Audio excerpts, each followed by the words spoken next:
Guys, may papakita ko sa inyo. Kanina kasi, habang nagbabrowse ako ng mga 3D printing stuff, nakita ko to. Ito. Wow. Tignan nyo yun, no? Ano yan? Mga guitar pick na pinagsama-sama. Wow. Dami, laki. Tawag nila dyan, biblically accurate guitar pick. Paano naging biblically accurate guitar pick yan? May ganyan na bang guitar pick nung unang panahon? Tsaka, may ganito na bang gitara doon? Paano nasabing biblically accurate yan, di ba?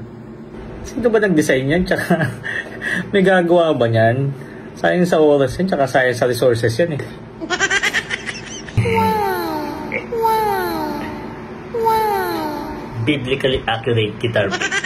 Testing natin. Paano ba? Wala ito. Ano ba? Ano ba? Stop it! Ayun yun. Sumasabit siya sa string ito. Wait. Baka.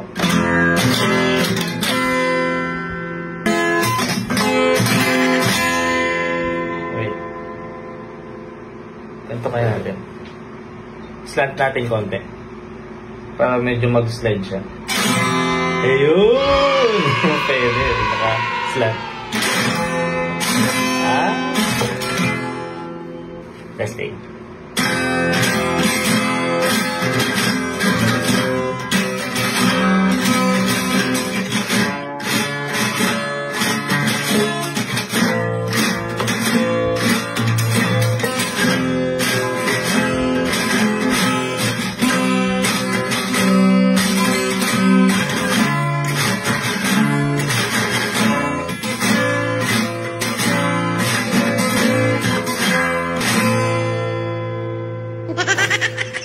Hindi ko mag-gets yung tunog eh.